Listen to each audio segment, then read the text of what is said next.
नमस्कार दोस्तों, कैसे हैं आप सब। स्वागत है आप सभी का एक बार फिर से। दोस्तों, बिहार के इस गांव में अपने नाग के लिए 500 साल से जिंदा है ये इच्छाधारी नागिन।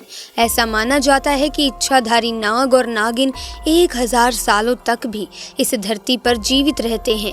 उनकी मौत स्वाभाविक नहीं होती। यदि कोई उनको मार देता है तो अलग बात है, लेकिन इनकी उम्र बहुत ही ज्यादा होती है। दोस्तों, हर एक इच्छाधारी नागिन के पास उसकी नागमणि जरूर होती है। कहते हैं जब स्वाति नक्षत्र की पहली बारिश होती है तो उसकी पहली बूंद अगर कोबरा सांप के मुंह में चली जाए तो वो सांप अपने मुंह में नागमणि उत्पन्न करता है। जब एक सांप नागमणि पा लेता है तो उसमें कई सारी शक्तियां आ जाती हैं, जैसे कि नाग का मनुष्य रूप धारण करना, मनचाही जगह पर पलक झपकते ही पहुंच जाना, अपना आकार कितना भी बड़ा कर देना और कितना भी छोटा हो जाना, ये सभी शक्तियां उसके पास आ जाती हैं। ऐसे में एक सच्ची घटना आज हम आपको बताने वाले हैं, जो कि बिहार के दरभंगा के एक गांव में घटित हुई, जो कि जंगल के बिल्कुल करीब बसा हुआ है। इसी गांव में अक्षय और अजय नाम के 2 व्यक्ति रहते थे। दोनों के बीच काफी अच्छी दोस्ती थी और दिन के समय दोनों ही बकरियों को चराने के लिए जंगल में जाया करते थे। उसी जंगल में एक इच्छाधारी नागिन अपने नाग के साथ रहती थी और अपने नागमणि की रखवाली किया करती थी। एक बार अक्षय की एक बकरी घने जंगल में चली गई तो अक्षय ने अजय से कहा कि तुम आज मेरी बाकी बकरियों को लेकर घर वापस चले जाओ और मैं अपनी इस बकरी को जंगल के अंदर से ढूंढ कर वापस आता हूँ, जो शायद जंगल में थोड़ा और अंदर चली गई है। उधर नागिन भी अपना भेष बदलकर तथा मनुष्य रूप धारण कर नाग को नागमणि की रक्षा के लिए छोड़ गाँव के भ्रमण के लिए निकली हुई थी। जब अक्षय अपनी बकरी को ढूंढते हुए उस जंगल में पहुंचा तो पेड़ के नीचे बने एक बिल में से उसे तेज रोशनी आती हुई दिखाई दी।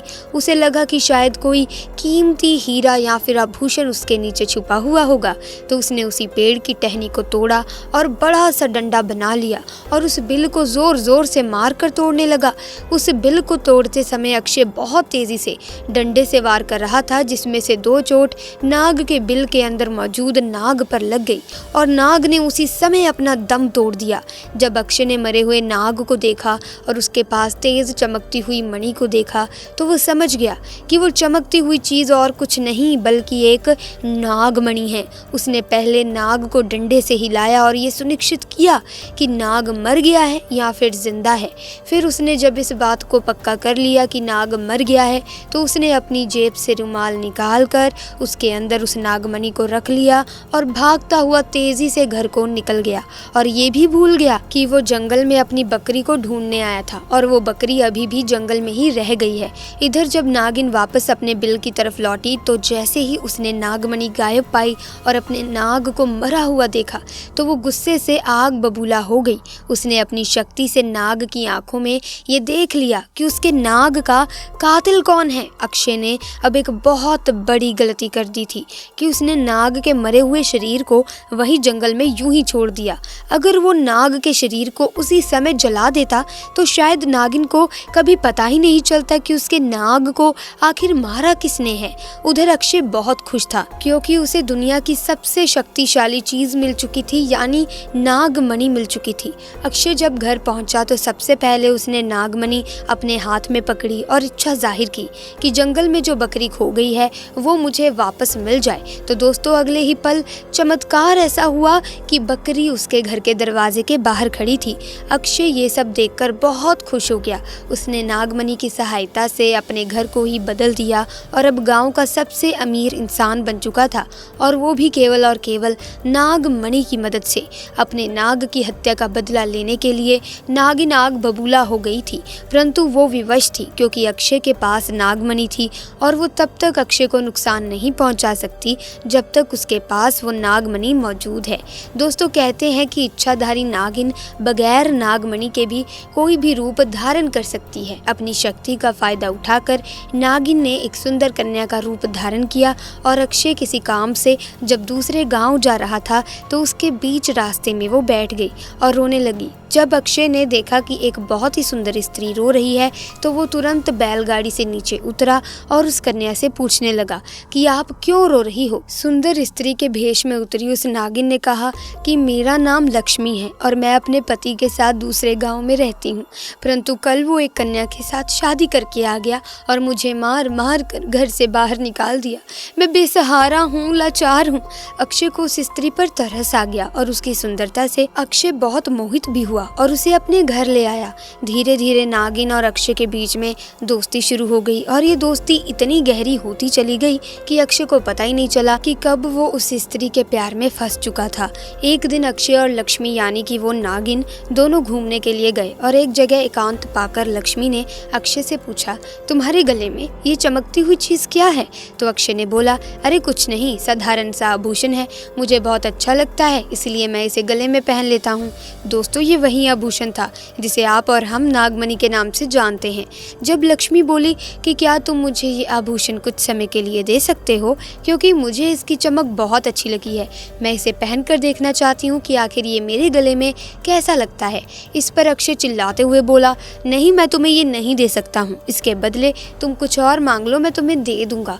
इस पर लक्ष्मी एकदम से गुस्सा होकर बोली, अक्षय, तुम तो कहते थे कि तुम मुझसे बहुत प्यार करते हो, अपनी जान से भी ज्यादा प्यार करते हो, और मैंने बस एक तुम्हारे गले का ये छोटा सा आभूषण ही तो मांगा है और तुम इस चीज को मुझे देने से मना कर रहे हो। मुझ पर गुस्सा क्यों कर रहे हो? रहने दो, मैं जानती हूँ तुम्हारे लिए क्या ज्यादा मायने रखता है।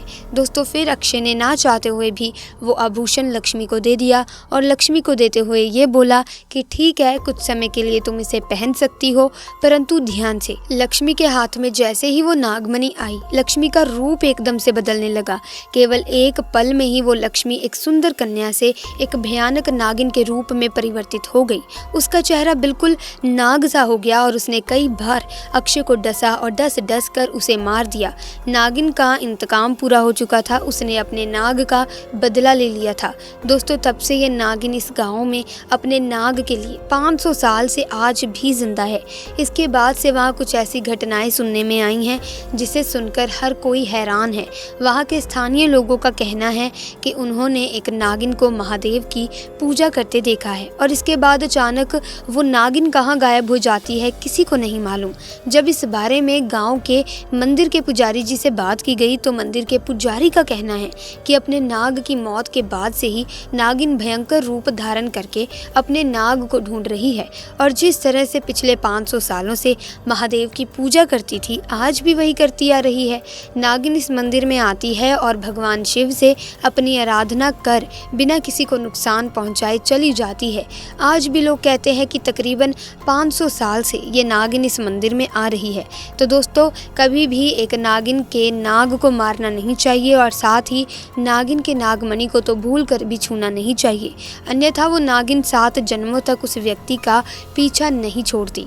दोस्तों, जो नागमणि होती है उसकी रोशनी बहुत तेज होती है और इसका प्रकाश कई किलोमीटर दूर से भी दिख सकता है, परंतु दोस्तों, एक इच्छाधारी नागिन अपने नागमणि को हमेशा लोगों की नजरों से छुपा कर रखती है, लेकिन जब कोई उससे उसकी नागमणि को छीन लेता है तो नागिन का गुस्सा 7वें आसमान पर होता है। ऐसे में दोस्तों, आपको ये घटना कैसी लगी? अगर अच्छी लगी तो वीडियो को लाइक करें, शेयर करें और चैनल को सब्सक्राइब करके बेल आइकन को प्रेस कर दें ताकि नए वीडियोस की अपडेट आपको मिलती रहे। मिलेंगे जल्द ही नई वीडियो में नई घटना के साथ, तब तक के लिए आपका बहुत बहुत धन्यवाद।